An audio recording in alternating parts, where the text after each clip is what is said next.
Iya, alhamdulillah.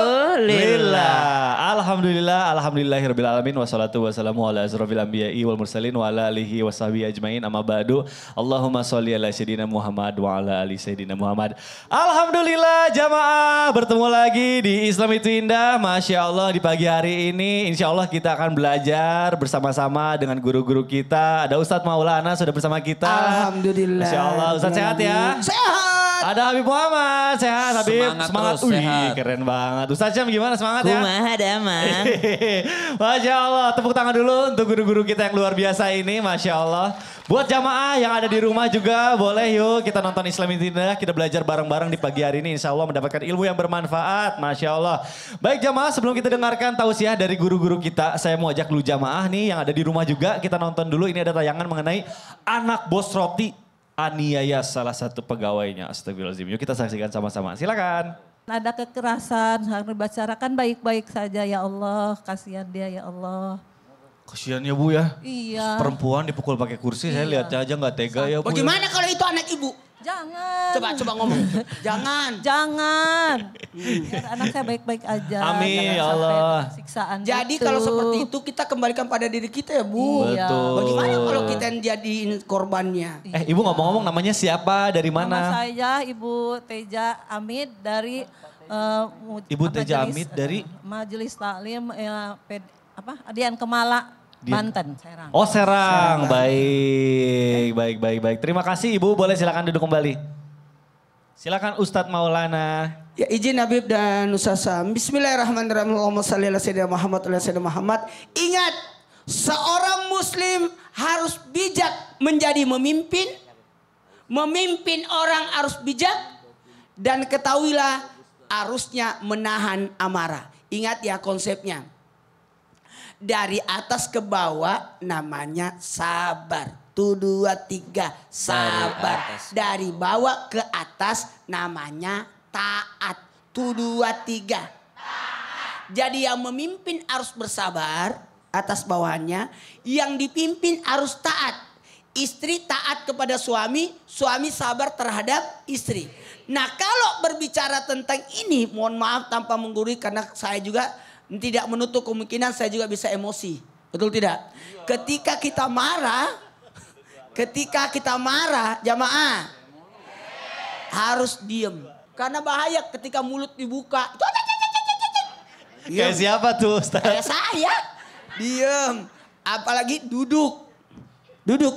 Rubah posisi. Dari kalau marah berdiri duduk. Kalau duduk marah baring. Kalau baring marah mandi. Gak perlu tidur. Diem. Rubah posisi tubuh. Dekat dengan tanah sebenarnya. Karena tanah itu sifatnya sabar. Kemudian apa lagi?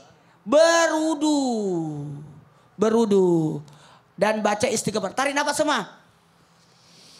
Astagfirullah. Jadi kalau gitu marah, naikkan, tarik dulu nafas, lepaskan dengan istighfar. 1, 3. Yang paling aman kita bertaus. Karena bisa jadi ada setan yang membisikkan. Waduh Masya Allah. Yang paling benar tuh jangan lupa sikat gigi dulu ya Bu. Kalau bisa tarik nafas, dibuangnya jangan ke kanan ke kiri. Kasihan temennya. Baik Masya Allah. Terima kasih guruku Ustadz Maulana. Boleh tepuk tangan dulu Bu. Masya Allah. Ini di pagi hari ini saya lihat wajahnya ceria-ceria banget, Masya Allah. Berarti tandanya udah siap untuk kita menimba ilmu bareng-bareng ya. Jamaah yang ada di rumah juga boleh siapin catatannya.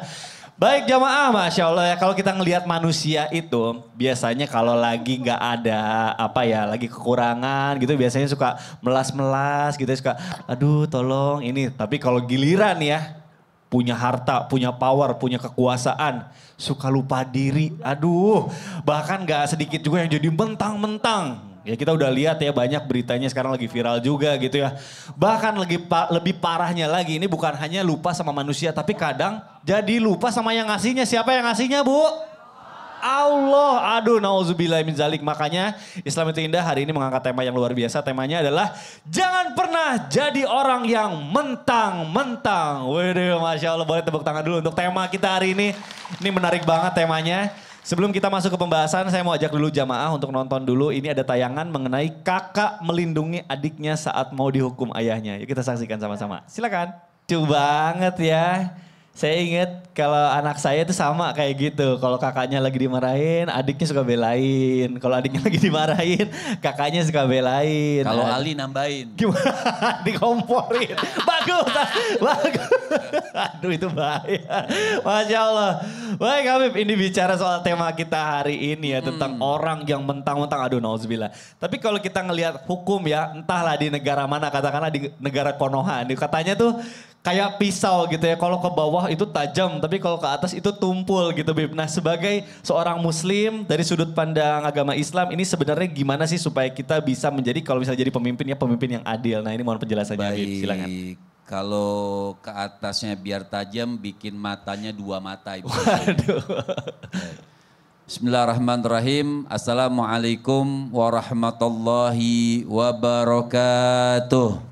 Waalaikumsalam warahmatullahi wabarakatuh. Bismillahirrahmanirrahim. Alhamdulillah rabbil alamin. Allahumma sholli wa sallim ala sayyidina Muhammadin wa ala ali sayyidina Muhammad. Izin Ustadz Maulana, Ustadz Syam, Mikdad dan semuanya. Mudah-mudahan kita selalu mendapatkan selalu pertolongan Allah Subhanahu wa taala. Baik, menjadi orang itu harus amanah. Amanah dalam segala hal. Seorang bendahara amanah dengan uangnya. Pemimpin amanah dengan titipan kepemimpinannya. Ini kadang-kadang kalau menang langsung lupa. Wah, seakan-akan itu punya dia. Padahal bukan. Lihat apa yang dikatakan oleh Rasul Sallallahu Alaihi Wasallam. Nabi mengatakan la imana liman la amanalah. Buat segala hal. Artinya seorang itu bisa terkategori tidak sempurna keimanannya kalau dia tidak ada amanah. Amanah ini sangat penting. Amanah ini makanya Nabi Muhammad SAW pada saat itu semua orang Mekah menitipkan barang kalau mau keluar kota itu nitip barangnya sama Rasulullah. Masya Allah. Al-Amin, beliau sampai digelari orang yang paling terpercaya pada saat itu di kota Mekah. Pada saat itu belum masih sangat muda Rasul Shallallahu Alaihi Wasallam. Jadi ini kadang-kadang kalau dikasih sedikit 1.000, 2.000 amanah, 3 miliar hilang amanahnya. Makanya semuanya mau sedikit mau banyak kita harus punya sifat amanah. Apalagi sering kita dengar setiap kullukum ra'in itu sering kita dengar hadisnya setiap kalian itu adalah pemimpin. Jadi pemimpin itu dimintai pertanggungjawaban, baik pertanggungjawaban di dunia dan yang paling berbahaya dia mempertanggungjawabkan nanti di depan Allah Subhanahu wa taala. Tidak ada yang bisa berbohong. Tangan kita berbicara, kaki kita berbicara, mulut kita berbicara. Semua menjadi saksi nanti di hadapan Allah Subhanahu wa taala. Aduh, nauzubillah. Jadi kalau kita lagi punya apa ya, jabatan, kekuasaan gitu, harus amanah ya Bib ya? Itu amanah, kan mereka itu dipilih. Betul. Nah, ketika dipilih, jadilah orang yang dipilih dengan pilihan yang terbaik. Aduh, Masya Allah. Boleh tepuk tangan dulu dong. Ini keren banget nih pagi hari ini. Dapat ilmu yang luar biasa terutama buat para pemimpin-pemimpin. Karena kita semua kan pemimpin bagi keluarganya gitu ya. Bagi anak-anaknya. Masya Allah. Baik jamaah, nah kita akan lanjutkan pembahasan kita nih ya. Masya Allah tema kita di pagi hari ini. Tapi sebelumnya saya mau panggilkan dulu nih guru kita selanjutnya Ustadz Syam nih. Masya Allah. Ustadz Syam izin bertanya lagi nih tentang tema kita hari ini nih ya. Kalau kita ngelihat orang gitu ya yang wah sekarang tuh banyak banget kalau saya lihat di sosial media. Orang itu yang uangnya banyak banget. Rumahnya bagus-bagus, mobilnya bagus-bagus.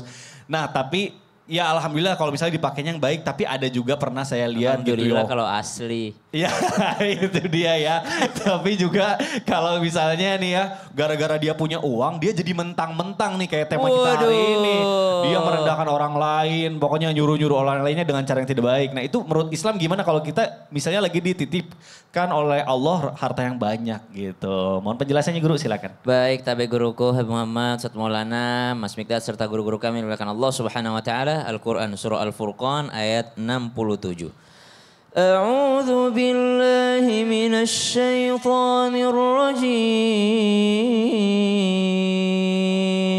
Allah. والذين إذا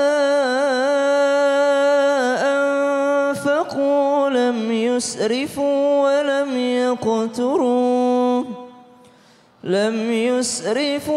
ولم يقتروا وكان بين ذلك قواما.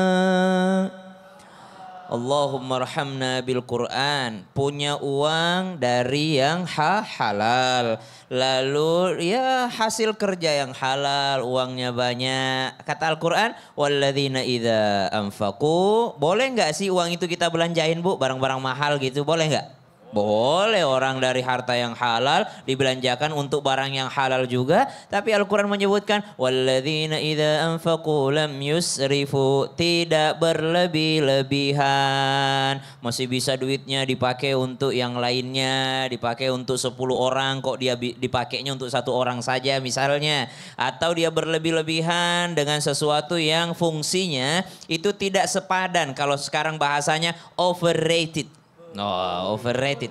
Dia membayar mahal sesuatu yang fungsinya tidak semahal itu sebenarnya. Subhanallah. Maka lam yusrifu, tidak berlebih-lebihan. Walam yaqturu, tapi hartanya juga tidak terlalu pelit juga. Subhanallah. Kita harus hemat. Hemat pangkal kaya. Padahal dalam Islam sedekah pangkal kaya, bukan hemat pangkal kaya. Maka wa kana baina dzalika qawama, sederhana-sederhana saja. Supaya apa? Supaya tidak sombong, tidak mentang-mentang. Akhirnya ditegur sama Al-Qur'an, alhaakumut takatsur hatta zurtumul maqabir kalla sawfa ta'lamun thumma kalla sawfa ta'lamun. Sibuk memperbanyak harta, tidak sadar, pas masuk kubur ternyata nggak dibawa mati harta tersebut. Artinya boleh-boleh saja harta banyak, tidak ada larangan. Sayyidina Abdurrahman bin Auf, Sayyidina Uthman bin Affan, Sayyidina Ali bin Abi Thalib, Sayyidina Abu Bakar As-Siddiq, mereka semua ini orang-orang kaya. Betul. Sayyidina Abu Bakar As-Siddiq kaya sekali waktu di Mekah, Iya. tapi harus hijrah menemani Nabi SAW. Ditanya, kenapa kau rela meninggalkan semuanya untuk menemani Muhammad? Kata beliau, apalah artinya semua harta dunia ini kalau tidak bersama dengan kekasihku. Waduh, Masya Allah. Berarti poin yang bisa dipetik, kecintaan terhadap Rasul dan juga kita harus apa ya, bisa Tahu. bersedekah lebih banyak lagi ya. Mengelola harta itu. Masya Allah. Siap. Baik, terima kasih guruku Sama-sama, Mas Ustaz Syam. Mikdad. Masya Allah. Baik jamaah yang ada di rumah, juga jamaah yang ada di studio. Masya Allah. Jangan kemana-mana karena setelah yang satu ini kita akan kembali lagi dengan tema kita yang luar biasa. Temanya adalah jangan pernah jadi orang yang mentang-mentang. Baik jamaah, kita akan kembali lagi tetap di Islam itu Indah. Jamaah, oh jamaah. Alhamdulillah.